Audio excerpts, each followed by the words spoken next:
certainly want you to have a professional presentation. Well, so I think it has to do with sound as well, so. Where the wire is? Yeah, that's good. Is that good? Mm-hmm. Does that look professional? Mm-hmm. All right.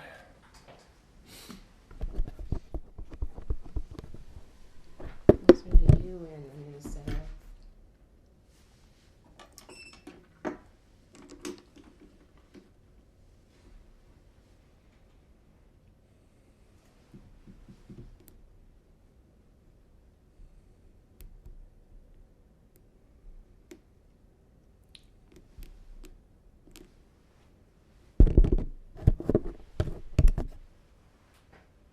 Is it recording? I don't know. Yeah, it's recording. Can you look at straight at the camera, please? Sure. Can you spell your first and last name? Walter, W-A-L-T-E-R, Huffman, H-U-F-F-M-A-N. And state your position in the athletic council chair.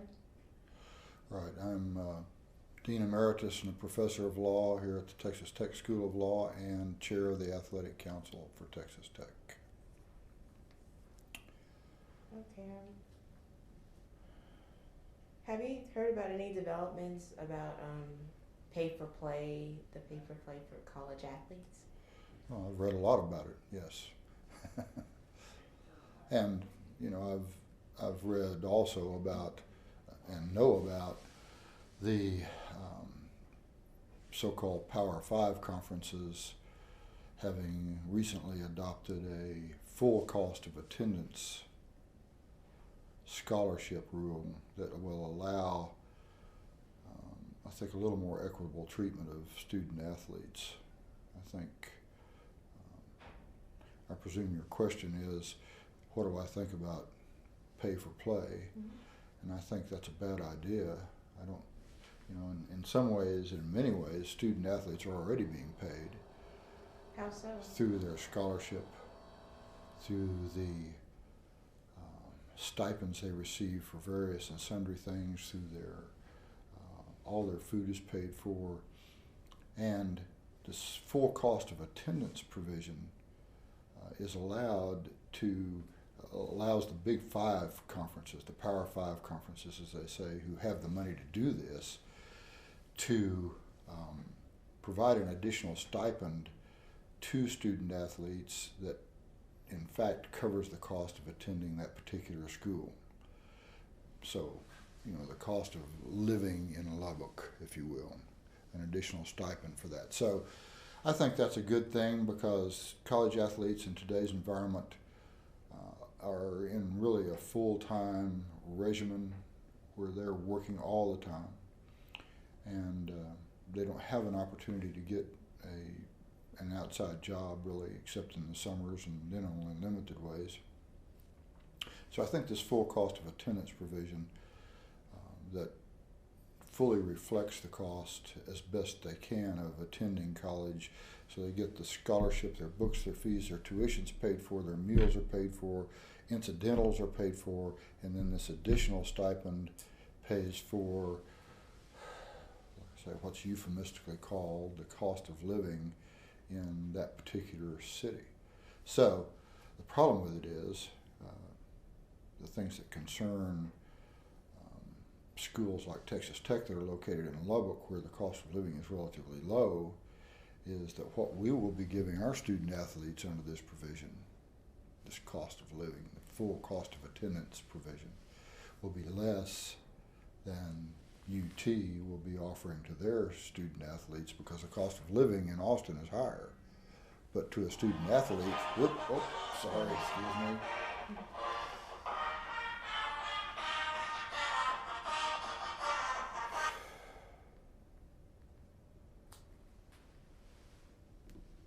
Sorry about that. That's fine.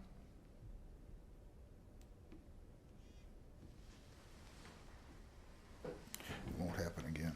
That's okay. I played it, so I'm recording it.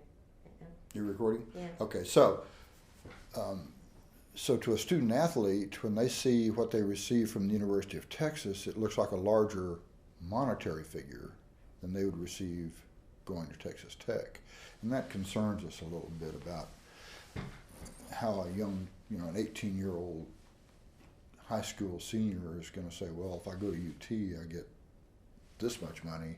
If I go to Tech, I get this much money. And they don't really understand this cost of living concept, that it's really the same amount of money if you consider the cost of living. But point to your issue is that I think college athletics in general recognizes that because of the effort student athletes have to put into sports like football, basketball, today, their full cost of living should be provided for because they can't get an outside job. There's just no time for it. So I think this recent change that allows the Power 5 conferences to do that is a good thing. But I don't think it would be a good thing to turn athletes into employees by paying them, because that brings a whole host of other issues. Like what? Can you elaborate on those issues? Well, once you become an employee, you have certain rights, for sure, to get paid. Okay. You also have certain responsibilities that are associated with being an employee that are not associated with being a student. Being a student is really not that bad a deal when you think about it. And so you become an employee, you have all these additional responsibilities put upon you.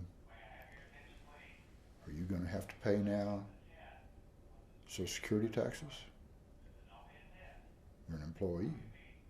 You're going to have to pay into a pension plan of some kind? Well, that's what the current employment laws require for many people who are, if you have a certain number of people in your organization, these employment laws are going to apply to them. And I think those who talk about this pay for play thing haven't thought their way through all the intricacies of what it means to be an employee. But again, I think what the people who are arguing for pay for play is, most of them, some are kind of off the charts, I think, but that's the tornado warning. Okay. No pause.